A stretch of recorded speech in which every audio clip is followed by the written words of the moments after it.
Get that ball. You get that ball. You get that ball. Yeah, get it. Get that ball. Get it, Nibble. Get that ball.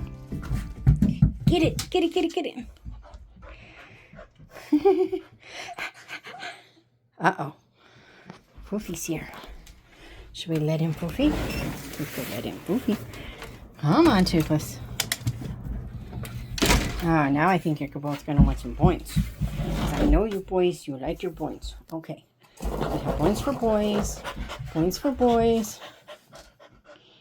Good boy. All right. Time for a book haul.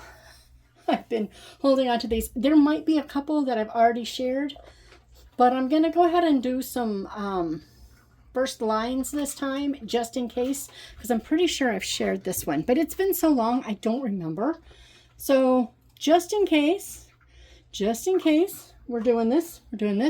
So we're going to start with these. I bought two of these, one for me and one for my granddaughter. This is by the gal who wrote Olivetti and something about Only Once or something like that. My plant is dying. We just don't need to look at that. I don't think he likes the heat in here this summer. Sometimes they do and sometimes they don't. So anyway, it says, when you find hope. I love the illustrations. This little girl reminds me so much of my number 3 granddaughter. Yeah. I love it. It says Hope Floats, which has one of my favorite quotes from movies of all time. And it's also a movie that shows the horror of divorce on children very well. But there's that quote in there that Harry Connick Jr. says. They're talking about how he can build beautiful things. And Sandra Bullock says something about, you go around Smithville painting houses when you can do this.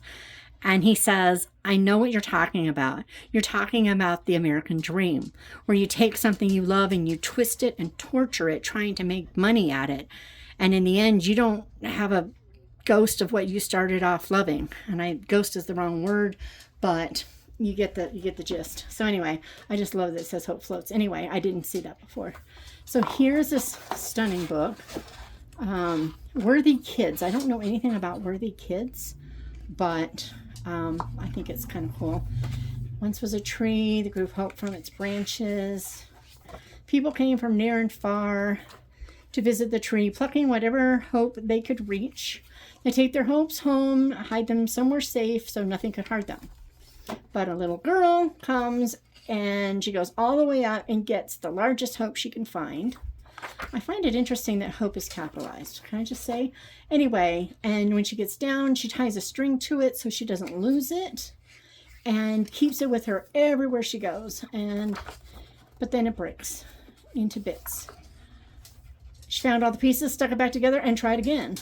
But eventually, she kept holding on to her hope. Notice the capital. I'm thinking there's some stuff here. But eventually, it's gone. And she says, I've lost all my hope. There's no more left. She untied the string from her side and left it behind. Life without her hope became gray. She's so sad. And all these people have their hopes like clutched to them. But then she noticed something she'd never seen before. A bunch of trees are sprouting, leading back to where she left the string. And then, it goes, there's another. So they start growing. She helps take care of them. And then, look at that. More hopes. More than she knew possible. And more hopes, right? Isn't that beautiful? It's just such a beautiful picture, a beautiful story. And I see some Christian symbolism that I'm assuming is deliberate, but I'm just saying. And then DiBianca sent me Another Side of Sunshine, Rain and Joni Detective Agency novel. So in this book came about, I'm taking credit for it because I really pushed for this. These two girls were at the beginning of one of her time mysteries. Don't remember which one, but it was the one that took place on the college campus. Anyway, the chapter opened with it, and it is one of my very favorite chapters of all time.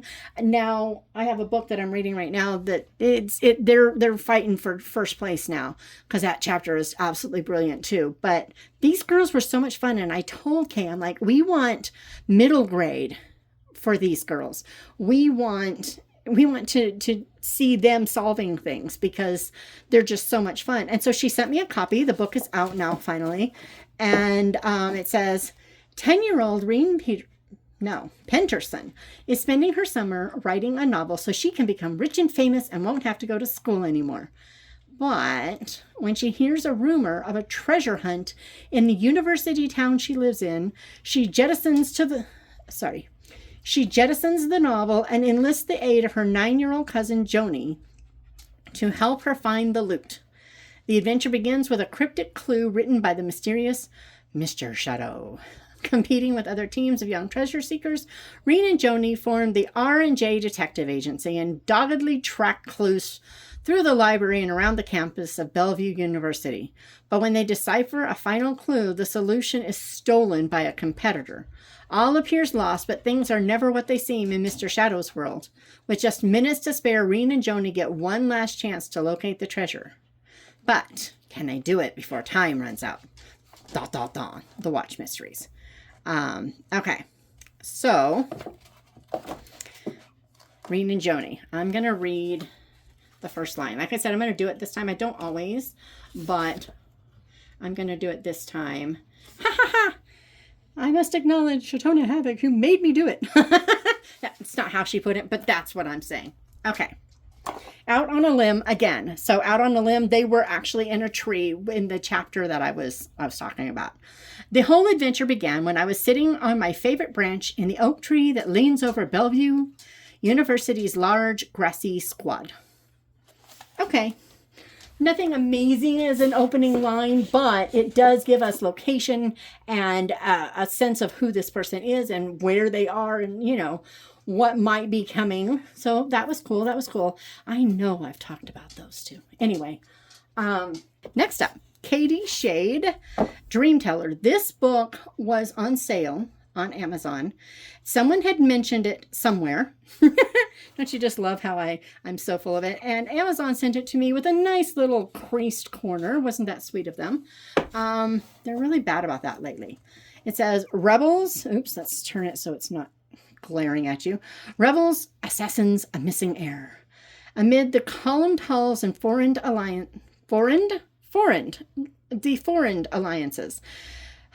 Krista, I blame you. Anyway, Lady Shannon, the named heiress to the Magarin throne, is given a glimpse of the past with the power to change the future. In search of answers, Shannon must navigate a court filled with spies, suspicion, and something to hide. But truth isn't cheap. To keep her conscience clean, everything she holds dear may be asked of her. Her kingdom, her loved ones, even her very life. So, I don't know who Katie Shade is. I don't know anything about her. I have... Awesome. Okay, Rose. The Moon Petal was once a ship of great beauty. I like the ship in the background. I kind of like it because... You know, it kind of introduces a mystery. Why isn't it anymore? I'm just saying. Ashley has been raving about Ember Gold by Rachelle Nelson. It was on sale. She shared that, so I went and snagged it. I think I got it for like $10. So that was pretty cool. It says, I think it's got a pretty interior as well. It's just the chapter beginnings. Okay, I thought I saw images, but apparently not. Anyway, fire dreamed of water, but the first sip would be its last. Nice. Gilda has spent her life isolated in the wild marshlands, a place too wet for the dragon to go. She's safe there, according to her father. So why is he asking her to leave with him now that she has come of age? There is more to Gilda's family than she knows, and debts need to be paid. I wasn't going to keep going, but I kind of feel like I have to. Betrayed and shattered, she wakes in a crumbling mountain castle with the beast of her nightmares. Except this dragon speaks like a man and reads books. Okay, a dragon that reads books? Yes, please. His kindness confuses her and opens a forgotten longing in her heart, all while Gilda plans her escape from a mountain full of secrets. Okay, let's read that first line. The first time I saw the dragon, I was 8 years old. It was also the first time I knew my father loved me. Okay, favorite opening line so far. Just saying. Also, Colleen Parker, who is one of my readers, and her daughter is also as well. Actually, her daughter just loves Everard, which I just think is so cool. She and her husband, they do this thing where they he rides across the U.S., and it's some sort of mission trip thing that they do. They go all over the place. They're missionaries in the U.S. And she did this deeper look into the Word of God called Treasures in the Word. And it's just some sort of, devotional, wearing the wrong clothes, strange fire versus consuming fire. Did God forget? So when I saw that she had written, I had to buy the book because, yes. So I'm going to be checking that out. I haven't read it. I don't think there is a first line that... well, okay, let's do the introduction. First line. My great uncle was a rock hound. I love it. Mistaken. I think that would start us on the whatchamacallit, the actual devotional if I did that. So no. I did an interview with Emily Hanlon, Who Am I to Judge? A Mary and Maria mystery. We talked about the second book in this series, but I wanted to get the first. It says, when a priest confesses to the murder of a parishioner, everyone in the wealthy waterfront town of Pico Bay is convinced of his guilt. Everyone, that is, except Maria Cook, a Bible-quoting, lavender-clad octogenarian known to locals as the Purple Pest. Unable to prove his innocence on her own, she draws in Martha Collins, a much younger, efficient, ever-busy church lady, to assist in her investigations. Although Martha is unwilling to associate herself with the odd old woman, as she accuses wealthy and influential suspects of murder, Maria's peculiar logic, it's either Maria or Mariah, Maria? Anyway, persuades her that this ditzy old woman may not be so ditzy after all. A victim with plenty of enemies, a corrupt, ambitious cop, a conflicting confession by a fellow priest, and the death of a prime suspect make the path to truth a crooked one. The rich and powerful suspect scoff at the poor dithering Maria. Can she, in the end, unveil the many secrets that prove there is more to a person than meets the eye? I'm like, yeah. And then... Chapter 1. Martha Collins stopped and waited for the oncoming Rolls Royce to make its stately passage before starting her left turn. Okay, we got to go on the next one because it just adds to it. The Maserati behind her honked loud and long. Okay, I thought it was kind of like meh, but then the second one made up for it. I still think Embergold has my favorite. I got also the second... Time's Lost Treasures by Michelle Griep. All my goodies for pre-ordering. Well, let's read the back first. Buried underneath are truths bent on keeping them apart. In 1889 Victorian England, Eva Inman is haunted by guilt over her parents' deaths while struggling to care for her blind sister and manage her family's crumbling estate. With the tax deadline looming, Eva's situation looks dire until an ancient silver ring is unearthed on the property. Despite superstitions warning against disturbing the supposedly cursed acres, Eva's need for funds ignites her curiosity about the potential of finding more buried relics. And then Cambridge professor Brown Webb must prove a legendary Christian Roman settlement exists or he'll risk exposing his uncle's deteriorating memory, and they'll both lose their positions. And then they get together and start digging. Okay, I'm just going to sit with that. The end of Eva's world started with a window she never should have left open. Huh. I like that. Okay, that's a tough one. Man, I don't know which one I like better. I don't know. I don't know if I shared Victory Party by Emma Donovan. I believe this is her debut novel.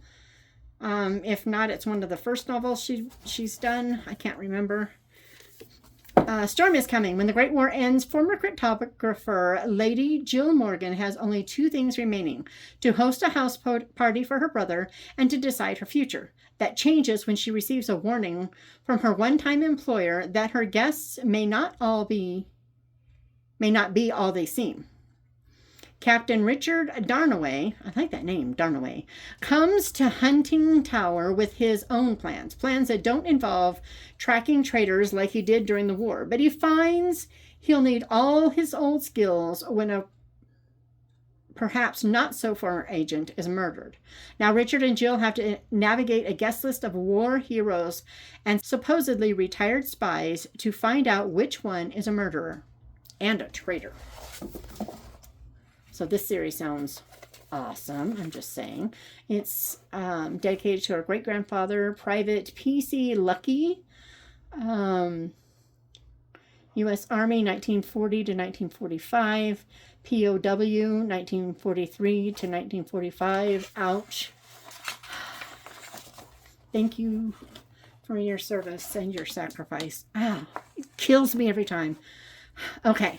If this was to be Lady Jill Morgan's first and last house party as the Lady of Hunting Tower, she intended to make it a good show.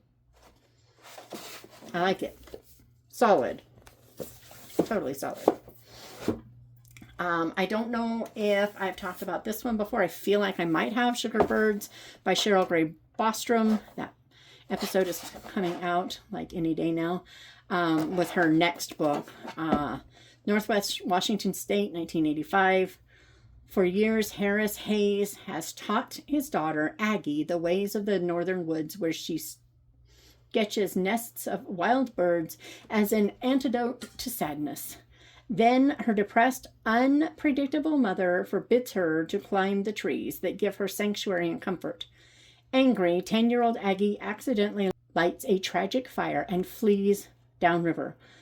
She lands her boat near untamed forest and then hides among the trees and creatures she believes are her only friends, determined to remain undiscovered. And that's where I'm going to stop. But she said I definitely should read this book, so I got it. There's a map where she is.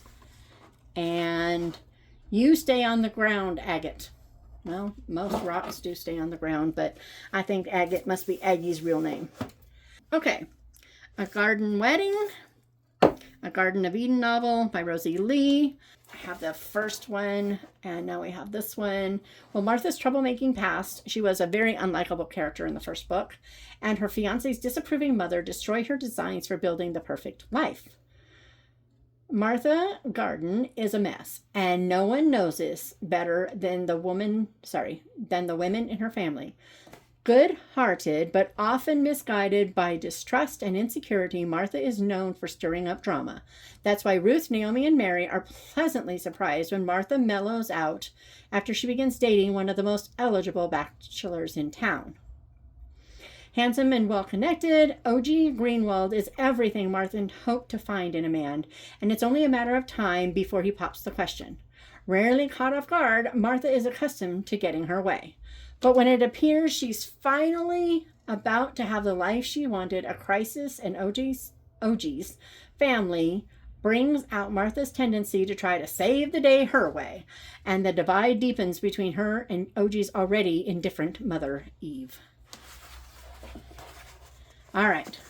Martha swept the sandalwood fan in her hand back and forth, not to cool her brow, but to tame the nervous energy brewing inside her. Okay, that's a really good description. I will totally give it that. It's not like the killer opening line, but man, does that really show her personality very, very well.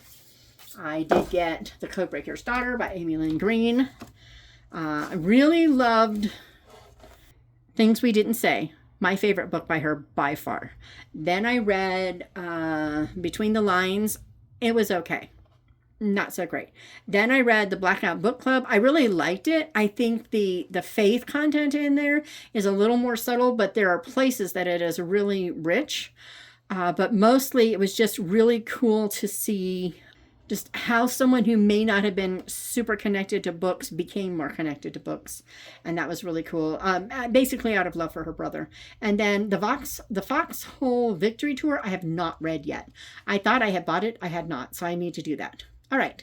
In the heart of the U.S. Capitol, Dinah Kendall's role for the Office of Strategic Services isn't the thrilling espionage career she dreamed of. Instead, she spends her days crafting rumors aimed at undermining Axis morale. As Dinah navigates her duties, she uncovers a startling revelation. Her mother, Lillian, was once a codebreaker, cracking military ciphers during the Great War alongside some of the nation's most brilliant minds.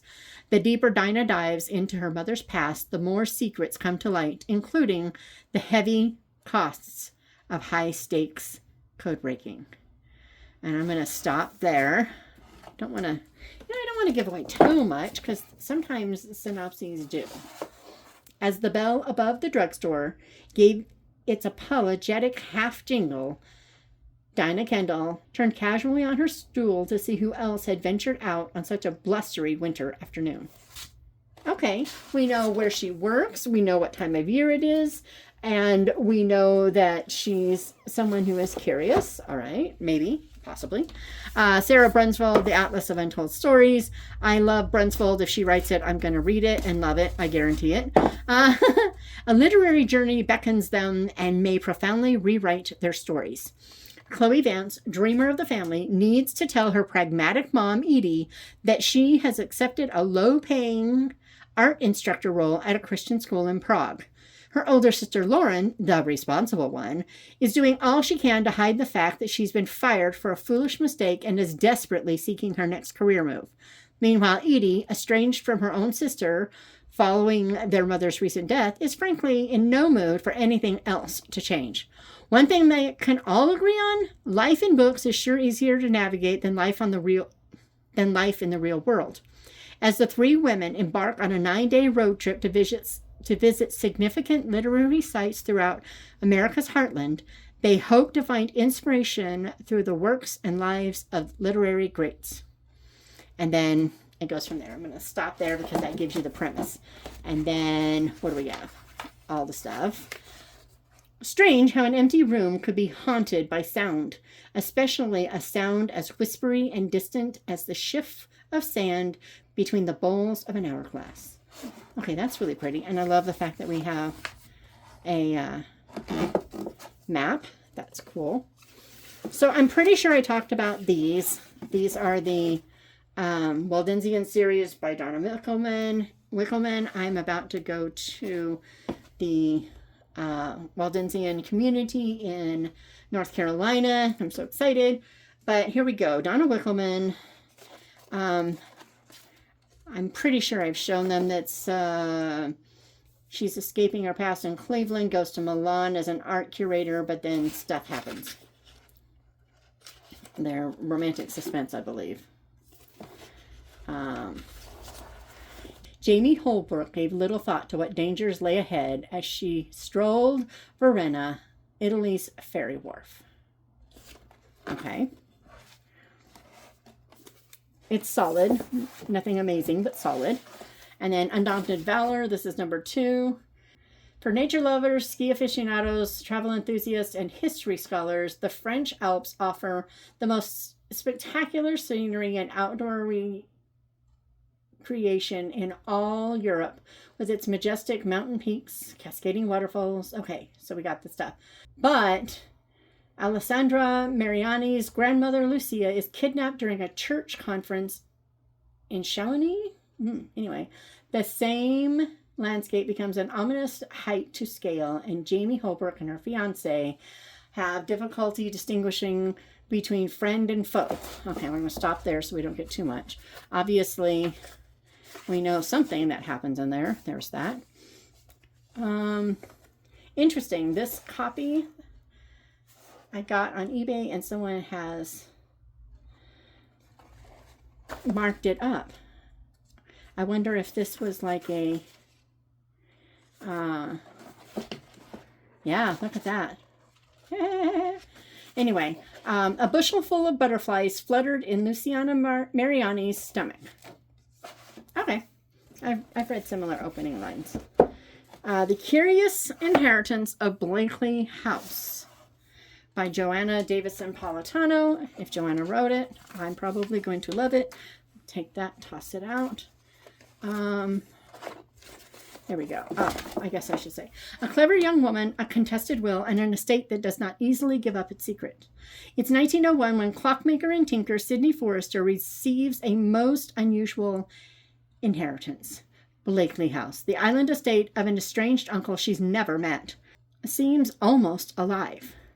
Revealing and hiding its secrets at will, it's filled with remarkable inventions, including an intriguing, unfinished automaton Sidney is itching to get her skilled hands on.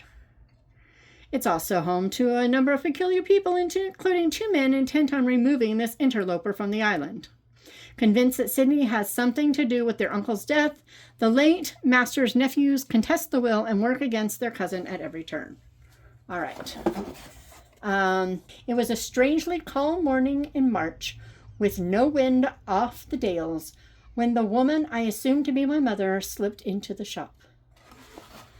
Okay, I really like that one. I think I like that better than this one. Actually, I think that one's my favorite. That's my favorite so far. Okay, I'm almost sure I shared once a queen. It is fairy tale retelling of some sort. I don't remember which one. Anyway, when 14-year-old American Eva Joyce unexpectedly finds herself spending the summer in the mysterious manor house of the English grandmother she's never met, she soon discovers her family, the manor staff, and even the house itself are hiding secrets. With odd things happening in the gardens at night, Eva embarks on a search for answers. Astonishingly, she learns that the hall staff believe portals to other worlds exist, though hidden and steadily disappearing, and that Eva's grandmother was once a queen in one of those worlds. But her grandmother's heart is closed to the beauty and pain of the past. Now it's up to Eva to discover what really happened and to decide if it's possible that her favorite childhood fairy tales are true.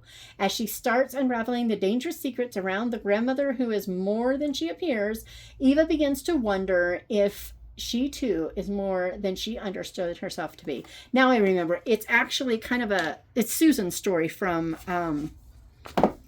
Narnia, Lion, the Witch, and the Wardrobe, Narnia. So yeah, it's kind of a continuation of her story. And then, nice little map. When you are young, so many things are difficult to believe, and yet the dullest people will tell you they are true. Such things, for instance, as the earth goes around the sun, and it is not flat but round. Okay. Kind of an interesting way to start. Not as brilliant as this one, perhaps, but I like it.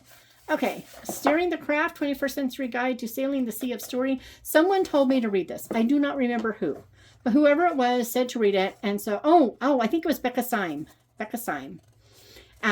Recommended it. And so I went ahead and grabbed it. I was like, why not? I just grabbed a used copy. This is a handbook for storytellers, writers of narrative prose. Okay, that's boring. Let's skip the introduction and go straight to chapter 1 and see if it's better. The sound of the language is where it all begins. Okay, I can get behind that. I like that. Still love this one most. Okay, The Squad Rising, Freedom Rings. This is by Rachel Keith. It is a middle grade. I believe this is her debut novel. Freedom rings out. Who will hear it? Tina the wolf and her adopted animal siblings narrowly escape childhood enslavement and lead a quiet, secluded life together. But when they find out the usurping authorities ravage their world of Neftar to capture more slaves, Tina feels she and her squad are being called to free their fellow Neftarians. That's a fun one for Krista.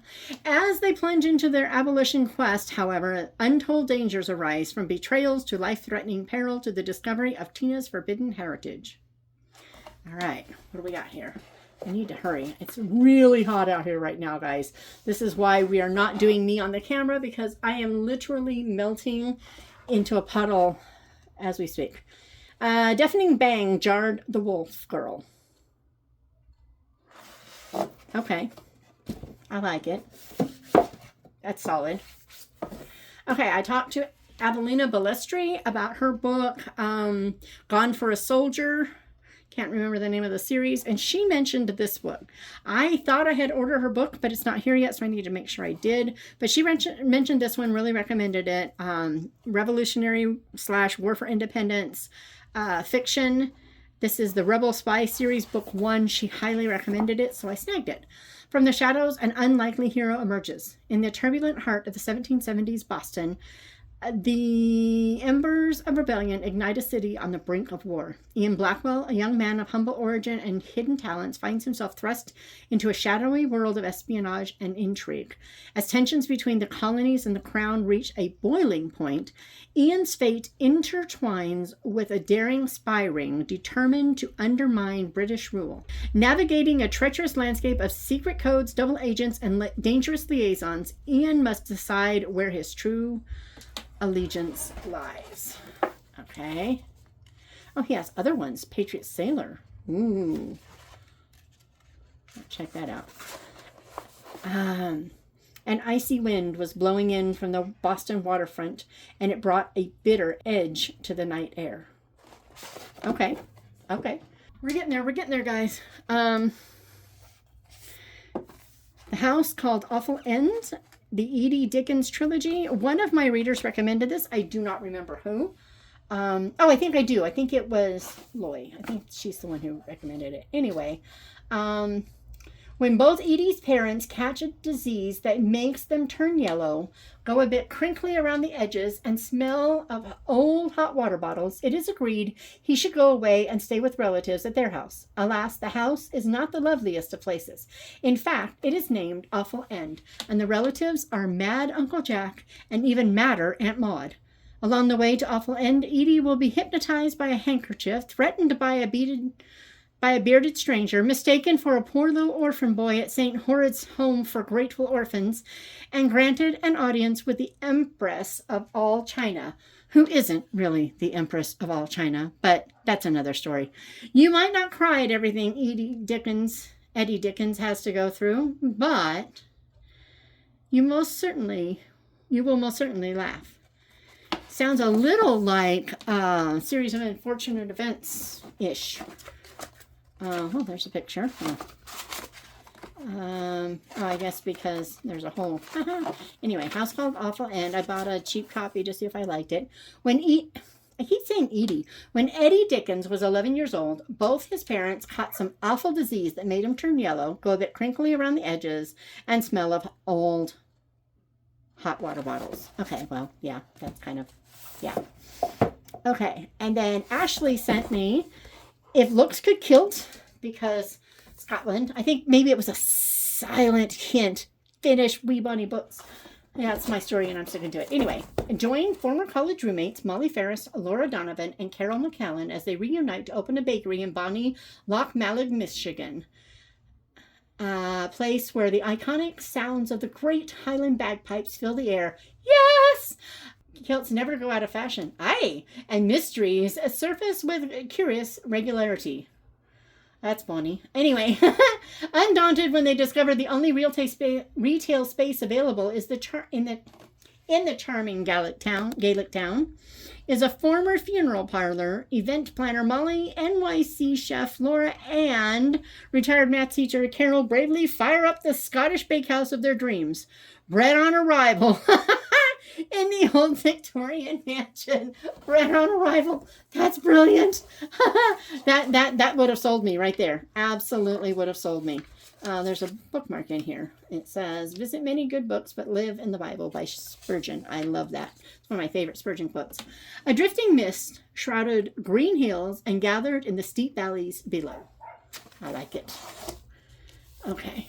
And then, obviously, it just came out. Everybody's raving about it. I got mine. The Collector of Burned Books by Rosanna M. White. I loved my conversation with her. It was so much fun. Paris, 1940. Ever since the Nazi Party began burning books, German writers exiled for their opinions or heritage have been taking up residence in Paris. There they opened a library meant to celebrate the freedom of ideas and gathered every book on the banned list, and even incognito versions of the forbidden books that were smuggled back into Germany. For the last 6 years, Corinne Bastien has been reading those books and making that library a second home. But when the German army takes possession of Paris, she loses access to the library and all the secrets she'd hidden there. Secrets the Allies will need if they have any hope of liberating the city she calls home.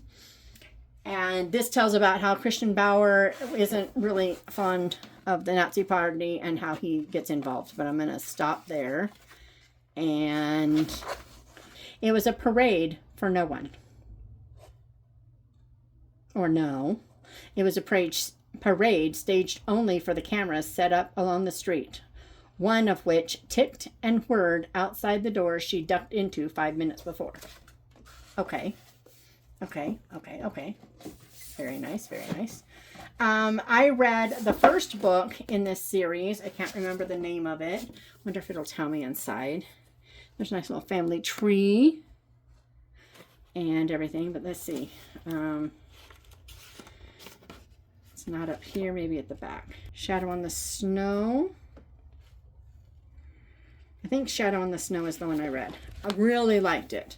And then I talked to her about this one. So it says on the back, 20-year-old Ray Riley's desire to help people in trouble puts her at odds with her newly found father, Mal. When she extends that help to her con man uncle and the ex-wife of a family friend, she and Mal clash even more. Then the ex-wife disappears. Ray works to discover what really happened as her uncle makes Ray doubt she's calling the right Malinowski dad.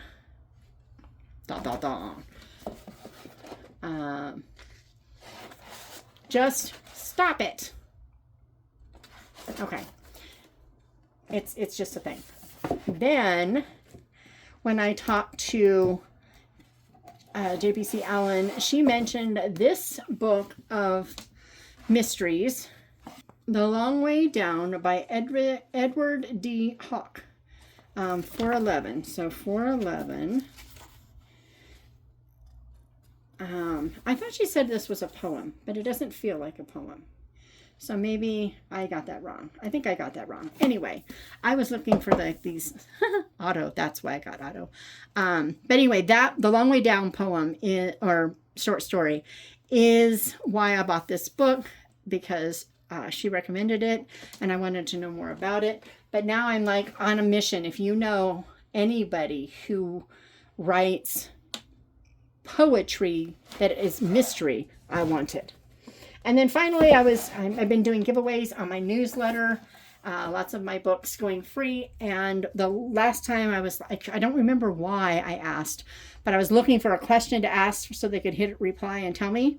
I mean, I've done things like, what are you having for the 4th of July? Or what are you having for dinner tonight? Because I got to make something. Or what should I serve my kids for dinner? Lots of things. But one of them, there was something about our devotional that made me think of it. And one of the responses came from someone who said, Shruti Parker's Living Open-Handed, Devotion for Surrendering Control and Finding Joy in the Unexpected. Well, again, I don't usually read devotionals. I usually stick to just the Bible, and I write it out. I use the journables to write out and answer questions and take notes and things. But I had done this, there was a reason for it. I just don't remember the reason. And so I asked about it, and then someone mentioned this, and she said she had the Kindle version, but her sister, I think, got the print version, which got mangled by the post office. They just destroyed this. But look how pretty it is inside. And because it was supposed to be so pretty inside, and it totally is, I decided to go ahead and get it. I can read it and pass it along. So I did. And yeah. So these are my latest book hauls, and all piled into one. And I hope that you have gotten some great books. Which one of these should I read first? Which one? What do I start with? Meanwhile, have a good day. Go read a bunch of good books. I'll see you later.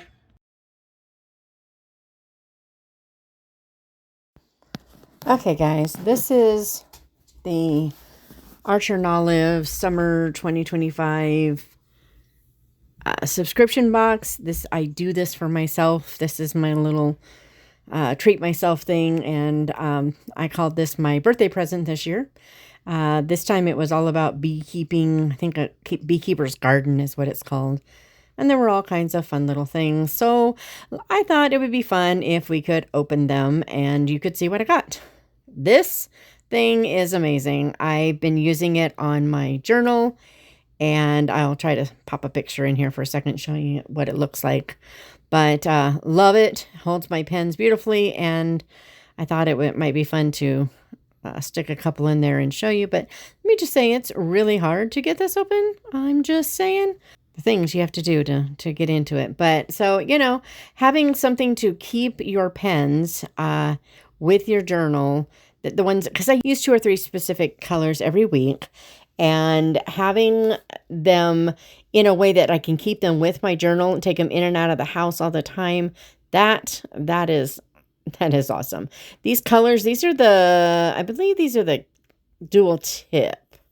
They have the calligraphs that are like brush pens, and then they have these dual tip ones. And these are the ones with the chisel and the fine, and the other ones are brush points and fine. But I like the colors. The colors were really good, but they fit in here lovely. But so do my pens, as you will see. I tend to use a lot of the dot markers and a couple of Tombos and things. So it really does work really nicely. I'm quite pleased with what they've done here. And can I just say that little bee down there, I think I show you here in a second up close, the bee, or maybe that's later, but that little bee, super cute. See it over there? Way over there. Hi, how you doing? Anywho, then there was this sticker set, because there's always a sticker set. And I have to say, I really love the florals in this one a lot, and I love those little bees. The other things, they don't do much for me. I think they're supposed to, have functional stickers, and that's what they were going for. These, they're clear and they're beautiful. I will use these every day and twice on Sunday. Those other ones, I'm not sure what I'm going to do with them, but I'm going to do my best to find a way to use those funky circles and hexagons, and I don't know what I'll do, but I'll find a way, because stickers, and I do love stickers. So that was pretty cool. And then this, I love this box. This box is so pretty. I don't know what I'll put in it, but somebody's gift is going in this box, because hello. But look, woohoo. They have a stamp lock, and it's got the little clear plastic thing on it. So I just had to get it off of there, because that really was bothering my eyeballs. Don't ask me why. It's not that they're doing the right thing by putting it on there. At me, I've got issues. They send a little ink pad with their stickers. I'm not a big fan of their ink, but you can just put your little thing on there and whatever. But if you're willing to, like, I would use their ink if I was making a card, because I could stamp it, set it aside, deal with it later. For inside a journal, I wouldn't use this particular ink. They've come out with new ink that is supposed to be really fast drying. Just came out on Wednesday, and so I'm like, woohoo, maybe I can try theirs out, although I do like the ones I already have, so I don't really need to. See, stamp pad upside down, keep it juicy at the top. It's my personal thing. Not everybody agrees with me on that one, but I like mine upside down so that the ink stays there. this little box is so cute. I really do love their their packaging is just so much fun. And I get it. It's like, for some people, it's really considered kind of over the top, if you will. And I get that. But, it's pretty, and I like pretty. And sometimes you just... All right. So this box, washi tape. And you know what it is. You don't even have to guess. And that was pretty cool. There, it looks like, yeah, see, they had this little spacer in there, which I thought was super cool. I have ideas. I don't know what I'm going to do with it, but I am going to test it, see if I like it. But I do like the washies, particularly the, that purple. I really like that purple, the gold. They really do match the aesthetic there. The ones with the little sunflowers or the sun daisies, they're okay. It's okay. It's not my favorite of all of them, but I will probably use it, layer it. It'll look nice. And so that's really cool. Then came this one. What is this? I think this is a journal. Yes. And oh my goodness, look at this. Isn't that beautiful? I love it so much. So yeah, I don't know what I'm going to do with it, but I'm going to do something with it. It might be my sermon notes journal when I get out of the one that I have now. Although I don't know if I can make myself do it, because the one I have now is an A5 and this is, I think, a B6. So I may have to save it for future journal sermons, or maybe I'll do something totally different. I don't know. Who knows? This is Shatona, and she doesn't always make sense. But yeah. Then we have another journal. Guys, this journal, this is stunning. I'm a little lost about this one. Wait till you see why. It is so beautiful, and it's really funny. I mean, look at that. Does that not scream Winnie and the Pooh? I don't know why, but I see that, and I see Winnie and the Pooh, or Winnie the Pooh. It's never been my favorite story. I know, I'm terrible, but look at those pages. We'll think, what? Purple pages? Now what do I do? Because I just don't know what I'm going to do with purple pages. Like, wait a minute, what? So, any ideas for what would go in this one? Would really love. Yeah, look at this. I was sitting there going, wait a minute, wait. So it's like glued to that thing. I got to figure out how to get it off there.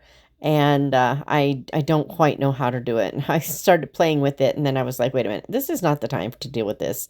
So for some reason or another, my little thing is glued on there, and I'll have to figure out how to get it off of there. But things happen, no big deal. It'll come off. But I still have to figure out purple. I love this thing so much, and it's purple.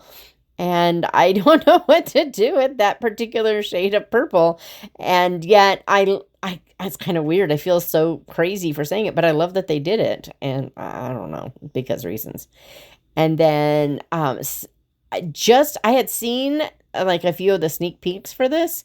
And one gal was showing what she was going to do with this, because this is so neat. This is a clipboard that has like folio thing, right? And so, I mean, look at that. Isn't that beautiful? Love it. But I saw this gal, and she was showing what she was going to do with it, because the pad of paper that comes with it, I'll show you here in a second, but it's just one pad. That's all there is to it. There's just this one pad, and it's permanent. Mine has come off the thing, but see, look, the paper fits in there nicely. It's really great paper. But once the paper is used up, there's no way to put more paper in there. So this gal used this. I think she used this one. Or maybe she used this one. I think I will use this one. I think she used the other one, and I'm going to use this one. But to create a pocket to slide another pad of paper in there. And it'll go right in there. I'm going to have to glue mine back down, but it'll be cool. I think it'll be really, really cool. So I think this is what Archer and Olive does. For their subscription boxes, they test out different new ideas and, see how people like them to consider if they want to add it to their lineup. And yes, I think this is a brilliant idea. It just has a slight design, I don't want to say flaw as much as it's not that the design isn't fully developed.